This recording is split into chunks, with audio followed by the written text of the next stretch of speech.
paz de Cristo, irmãos e irmãs, sejam bem-vindos à aula 3 da EBD. Que bom estar aqui com vocês. Essa é a aula 3 da classe de adolescentes a respeito dos dons. Não sejas ignorante.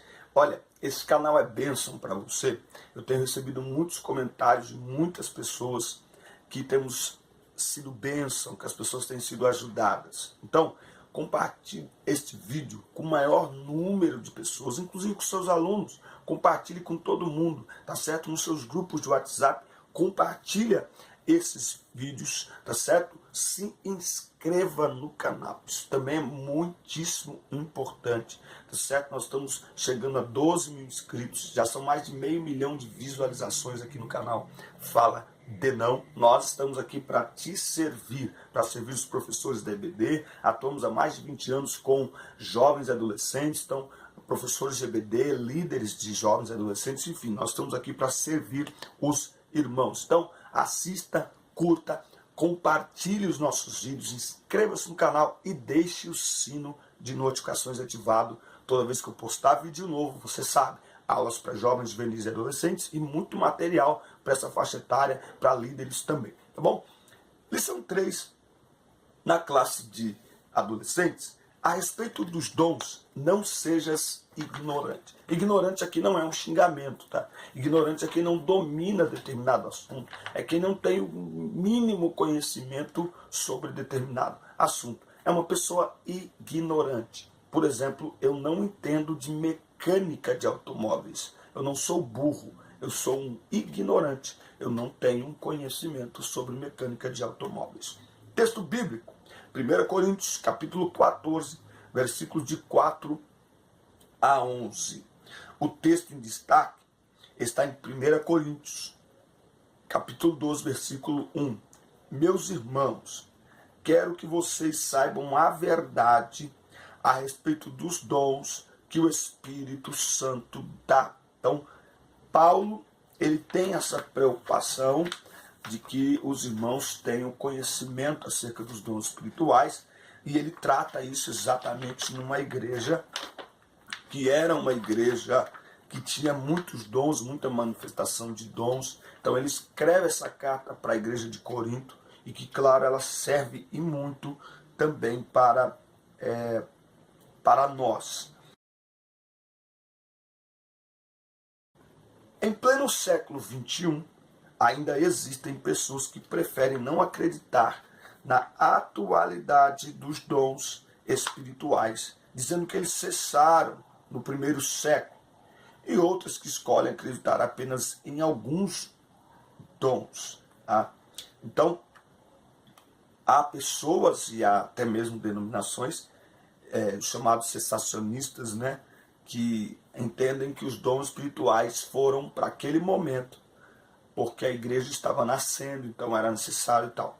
Mas nós entendemos, não é? Atos 2,39 diz assim: a promessa diz respeito a vós e a todos quanto o Senhor nosso Deus chamar. Então nós entendemos, nós assembleanos, nós pentecostais, entendemos que o Espírito Santo continua operando e equipando a amada igreja com os extraordinários dons de acordo com a sua perfeita vontade. Então, nós entendemos que os dons não são uma realidade do passado, eles são uma realidade atual, são úteis e necessários para a vida da igreja de Cristo. Agora, por que há muitos excessos? Exatamente pela ignorância sobre os dons. Exatamente porque muitas vezes se dá muita ênfase às manifestações dos dons espirituais, mas não se conhece sobre eles mais detalhadamente. E é isso que essa lição ela pretende nos dar aqui, essa ideia. Queridos, o que eu tenho feito? Tem os materiais em PDF. Você abrindo a descrição do vídeo, você vai ver que tem diversos links ali de vídeos de pregações que a gente tem ido, e também links de material em PDF para você abrir. O que eu faço com os meus alunos? Eu mando isso aqui para os meus alunos, as informações, o material em PDF para eles irem estudando durante a semana, tá certo? Então, dê uma olhada nos materiais e mande para eles, porque quando você chegar lá na sala de aula, eles já terão mais materiais até para interagir com a aula. O conceito de dons espirituais. Em primeiro lugar, devemos afirmar que os dons espirituais não devem ser confundidos com habilidades humanas herdadas ou aprendidas por meio de esforços físicos e intelectuais. Eles não têm sua origem na terra, mas nos céus, vêm de Deus. Não são concedidos por méritos pessoais, mas pela graça divina. Então, a palavra dom, ela vem de um termo grego, charis mata. Charis é graça, tá? Então, graça é como um presente, tá certo? Então, os dons são distribuídos por livre e espontânea vontade de Deus. O Espírito Santo concede dons à igreja, de acordo com a sua soberana vontade, tá? Não tem a ver com mérito. É por isso que aqui a gente tem um exemplo em 1 Coríntios. Você tem uma igreja muito problemática, uma igreja infantil espiritualmente, carnal, porém cheia de dons. Porque os dons não são meritórios, não é porque alguém ora muito, porque alguém ora mais, porque alguém jejua. Embora nós somos muito ensinados a isso, e é necessário sim, uma vida de oração, uma vida de jejum, mas isso não significa que é por causa do muito orar ou do muito jejuar que o Espírito Santo batiza alguém, que o Espírito Santo distribui dons a uma determinada pessoa. Não é meritório. Se não é meritório, então também não são para ostentação. E aí os pentecostais têm que ter esse cuidado, porque às vezes nós supervalorizamos alguém por causa do dom. Mas temos que lembrar que o que atesta o caráter não é dom, é fruto do Espírito. Então, nós não conhecemos uma pessoa olhando os dons, mas sim o fruto do Espírito na vida dela, e nós nos autoconhecemos também. Eu sempre procuro ter esse cuidado, porque às vezes a gente quer olhar para o outro, nós vamos olhar para nós. Então, somos realmente espirituais? O que diz isso não são os dons, são os frutos, ou é o fruto do Espírito, tá? Então eles são concedidos de graça e pela graça. Se é graça, é imerecido. É por isso que a Bíblia diz em Mateus 7, do 21 em diante, que naquele dia chegarão pessoas lá dizendo: eu expulsei demônios, eu falei em línguas, eu profetizei, dom. E o que Jesus vai dizer? Eu nunca te conheci, certo? Por quê? Porque não tem mérito nisso. Segundo o pastor e teólogo Elinaldo Renovato, os dons espirituais são habilidades dadas a cada pessoa pelo Espírito Santo, cujo propósito é o de capacitar os salvos em Cristo Jesus como membros da igreja para que esta alcance sua missão e seus objetivos, tá? Então, é muito interessante isso aqui. A finalidade, o propósito é a pregação do Evangelho, a propagação do Evangelho. Então, tem gente que talvez não é batizado com o Espírito Santo, porque o propósito da pessoa, a motivação, é qualquer outra coisa menos pregar o Evangelho. E a ideia é exatamente essa: mas recebereis poder e ser-me-eis testemunhas. O propósito está ali. O poder é para a gente testemunhar o Evangelho de Cristo. Então, se não é meritório, não devem ser usados para autopromoção e nem para exposição desnecessária das pessoas. Eles têm que ser exercidos com amor e responsabilidade, tendo em vista que eles devem promover a edificação do corpo de Cristo. Então, às vezes as pessoas acabam com muito descrédito em relação aos dons, porque as manifestações, tá certo? E aí a manifestação do dom, ela está ligada ao que eu sou e ao entendimento que eu tenho da palavra de Deus. Então aqui só um exemplo, por exemplo, uma pessoa que o Espírito Santo a impulsiona a profetizar, a profetizar para uma outra pessoa durante o culto. Ela não precisa, no meio do culto, sair girando, atrapalhando o culto. Sim, atrapalhando. Por quê? Porque não deve haver tumulto coletivo para uma manifestação individual. Se Deus entregou uma palavra para eu falar para você, eu posso ir até você. E lembre-se de uma coisa, e se for na hora da mensagem, o pregador está pregando, eu posso levantar para profetizar? Claro que não. A Bíblia é a autoridade máxima.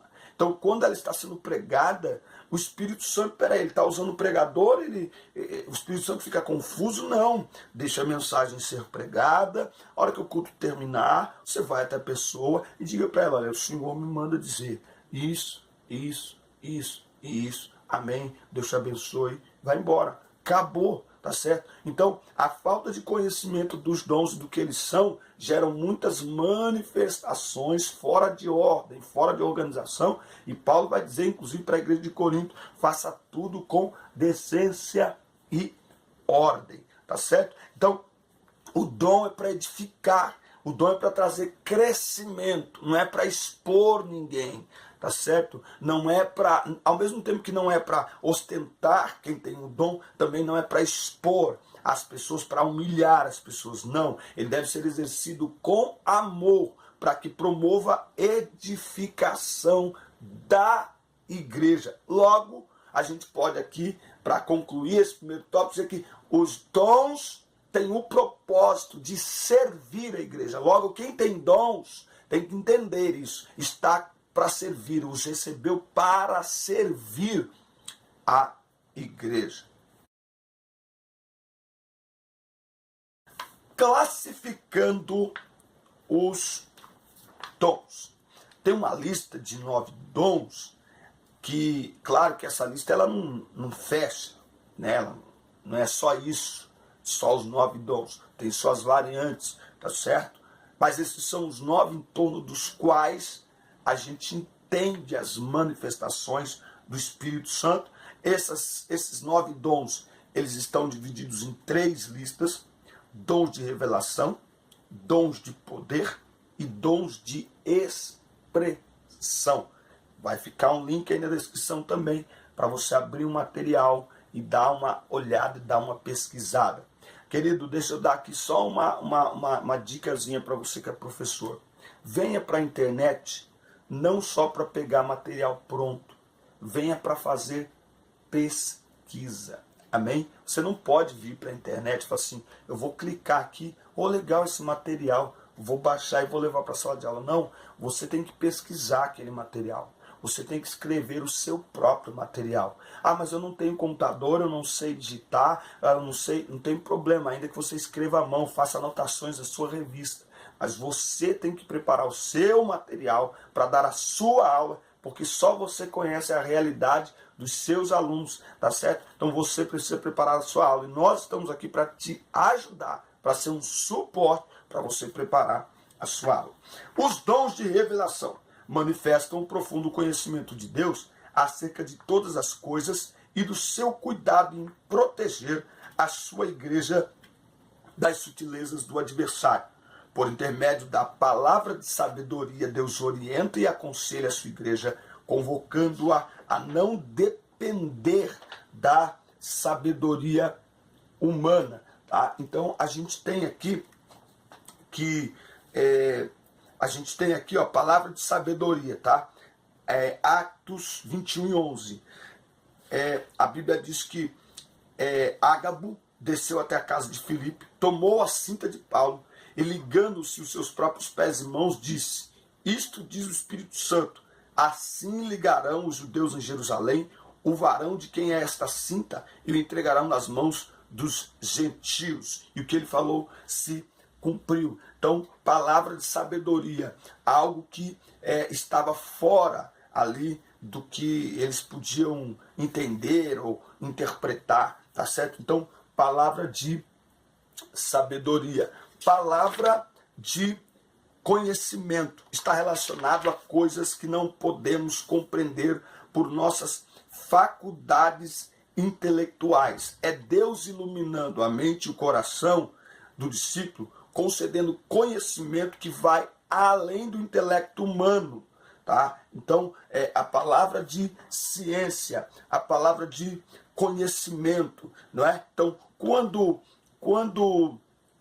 Eliseu chega na casa daquela mulher, ou melhor, quando Jesus olha para a mulher samaritana, eu confundi aqui, e ele fala assim, vai e chama o teu marido.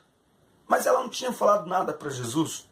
Mas Jesus disse para ela, vai e chama o teu marido. A mulher entendeu que estava diante de alguém diferente, disse, vejo que és profeta.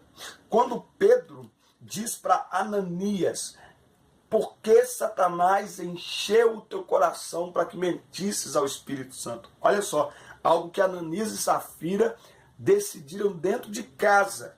Ninguém sabia. Mas quando chegou diante do apóstolo, ele cheio do Espírito Santo, ele disse essa palavra. E algo que estava oculto ali, humanamente falando, né? Então, palavra de conhecimento. Também discernimento de espíritos. Envolve a capacidade de distinguir a origem de uma determinada manifestação espiritual, a fim de que os espíritos enganadores não tenham espaço na igreja.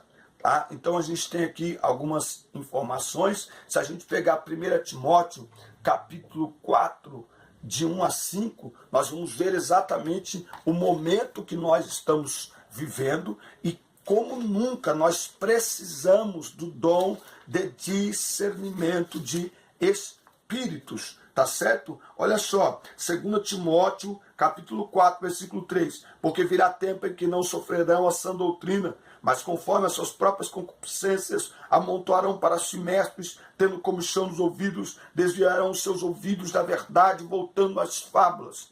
No momento de tantas divergências espirituais, é preciso mais do que nunca o dom de discernimento de espíritos, para que a gente possa distinguir o que é verdade e o que é falsidade. Porque no momento em que vivemos, a falsidade ela está muito parecida com a verdade, não é? Então é preciso discernimento de espíritos para entender determinadas pessoas, determinadas situações, não é do Senhor, não é o Senhor que está falando, não é a vontade de Deus para a nossa vida. Também tem os dons de poder, que visam a capacitação da igreja para a proclamação do Evangelho na força e no poder do Espírito Santo. Tem o dom da fé, que não pode ser confundido nem com a fé salvadora e nem com a fé do Espírito, com a fé natural, tá? Nem como fé como fruto do Espírito, mas a capacidade espiritual para se realizar coisas que vão além da esfera natural. A gente poderia dizer, quando Pedro e João olham para o coxo à porta do templo formoso e dizem, não temos prata nem ouro, mas o que temos te damos. Em nome de Jesus Cristo, levanta e anda. Dom da fé. Dom de curar, atuam na cura de enfermidades de todos os tipos, físicas, emocionais ou espirituais. Não é? E a operação de milagres ou maravilhas, diz respeito a uma grande manifestação do poder de Deus, operando grandes mudanças na ordem natural das coisas. Então, há pessoas que não creem mais no poder de Deus e na atuação sobrenatural do Espírito Santo. Mas eu acredito, o Espírito Santo é Deus e estes dons estão disponíveis e quem crê, a igreja que crê, a pessoa que crê, aleluia, pela fé em nome de Jesus, milagres extraordinários acontecem. No que diz respeito aos dons de expressão, eles têm por finalidade transmitir a vontade plena de Deus para a orientação e exortação do seu povo. E aí a gente tem aqui dom de profecia, comunicação de uma mensagem inspirada pelo Espírito, com a finalidade de edificar, exortar e consolar a igreja de Cristo. Entretanto, é importante que nenhuma profecia está além do texto bíblico, da Bíblia Sagrada. Ou seja, não se pode, por uma profecia, formar uma doutrina ou um ensinamento para a igreja. E o que disse uma profecia de Deus ou não? Primeiro, se ela está alinhada com a palavra de Deus. Segundo, o seu cumprimento. E lembra que eu disse que dom não é meritório? Então cuidado para não julgar o profeta, a vida do profeta. Deus costuma usar quem não é, quem não tem. Deus costuma usar pessoas imperfeitas. Ele usa pessoas imperfeitas. Então cuidado para não superestimar alguém como o profeta da igreja, ou para não superestimar. Quem é esse? Deus disse. Quem é essa pessoa para dizer que Deus disse? Cuidado. Avalie a profecia à luz da palavra de Deus. Espere o seu cumprimento. E aí saberemos se foi realmente Deus que falou. Dom de línguas ou variedades não se pode confundir com falar em línguas como evidência do batismo do Espírito Santo. Tá? Então, a evidência inicial do batismo do Espírito Santo é o falar em línguas. Agora, o dom possui outras finalidades, a transmissão de uma mensagem em línguas desconhecidas à igreja, razão pela qual é necessário o dom de interpretação, que tem como finalidade a interpretação de uma mensagem espiritual transmitida à igreja de Deus. Então, o dom de línguas, ele deve ser muito utilizado, principalmente no momento nosso de oração devocional a sós com Deus. No culto, Paulo diz assim, que é melhor a gente falar um monte de palavras que todos entendam, do que falar em línguas e as pessoas não entenderem. Por isso que Paulo vai dizer assim, se houver línguas, que haja interpretação. Né? É claro que há um momento da igreja, Paulo não está proibindo ninguém falar em línguas. O que Paulo está dizendo é que se a gente ficar movido ali no falar em língua no meio do culto, o pastor está dando um ensino, você está dando a escola dominical, e eu sento lá e começo a falar em línguas. Eu vou atrapalhar a escola dominical, o culto de ensino, e quem está ao meu lado não vai ser edificado, não vai entender nada. Então é melhor eu prestar atenção, é melhor eu dizer aleluia, glória a Deus, louvado seja o Senhor. É claro que há um momento no culto em que todas as pessoas estão envolvidas no momento de celebração e de adoração. E aí uns falam em línguas, os outros choram em línguas, os outros oram em línguas, mas entenda, Paulo diz, quando eu falo em línguas, se eu falar com entendimento, só eu sou edificado. Não é? Então, se eu quero que o irmão seja edificado, é melhor que eu fale em línguas e haja intérprete, ou então que eu ore com ele e por ele, ao lado dele, numa língua que ele entenda, assim todos serão edificados. Dom de língua e dom de profecia, para que servem? De acordo com o texto bíblico, em 1 Coríntios 14, deixa eu só marcar aqui, tanto o dom de línguas quanto o de profecia possuem finalidades distintas. Olha só, para Paulo falar em outra língua deve ser acompanhado de sua interpretação por algumas razões. Quem fala, fala a Deus e não aos homens. Não entende nem é entendido, pois fala em mistério. Edifica a si mesmo e não a igreja. Constitui um sinal para os descrentes, mas também um ato de loucura para os incrédulos, dependendo da forma como é utilizado. Entendeu? Então, claro, se a pessoa está no momento do culto, que ela vê que todo mundo está se alegrando, é uma coisa. Mas se a pessoa está no momento do culto, que todo mundo está prestando atenção, e eu levanto, fico falando em língua, e ninguém interpreta, e eu não interpreto, eu provoquei um tumulto coletivo para uma manifestação individual. Então, no máximo, quando eu não me seguro, eu posso falar entre eu e Deus. Eu posso baixar um pouco o tom da voz. Tá? A ideia é só ter ordem. Logo, para que haja edificação na igreja, é indispensável sua devida interpretação. Assim, ao expor essas questões, o apóstolo não tem em mente proibir ou inibir o uso do dom, como fica claro no versículo 39, mas instruir sobre a maneira correta de manifestá-lo no culto público, até porque o propósito básico das línguas estranhas como interpretação é adorar a Deus e encorajar os outros a fazer o mesmo. Então a gente sempre tem que pensar, quando está no culto coletivo, nós temos que pensar na adoração coletiva, na edificação coletiva, na consolação coletiva, tá certo? A gente tem que pensar em que as pessoas participem do culto. Então, não adianta eu estou fazendo o meu culto, eu estou na igreja, tem 200 pessoas, eu estou fazendo o meu culto e o irmão do lado não está entendendo nada. O culto tem que ser para todos, organizado, com ordem e com decência. Amém? O espírito do profeta é sujeito ao profeta. Então a gente tem que ter sabedoria, bom senso e entendimento. Quando Deus fala, não há confusão. Onde o Espírito Santo opera, não há confusão. Meus irmãos, amém? Essa foi então a nossa aula 3, desta revista Aprendendo com as Cartas. Mande para os seus alunos, peça para eles lerem aí a primeira carta, pelo menos a primeira carta de Paulo aos Coríntios nesta semana. Que Deus abençoe sua vida. Foi um prazer estar aqui com vocês em mais uma aula. Fique atento nas fotos do mural que já me mandaram na outra aula. Mande as fotos desse final de semana que eu coloco no próximo mural. O número de WhatsApp está aqui. Os grupos de EBD para juvenis, jovens e adolescentes estão à sua disposição. Me chama no WhatsApp. vamos conversar, nos conhecer, interagir e crescer para a glória de Deus. Feliz dia do professor. Deus abençoe tua casa, tua semana, teus filhos, teus negócios, teus sonhos, projetos, ministério e até a próxima aula. Valeu! Deus abençoe!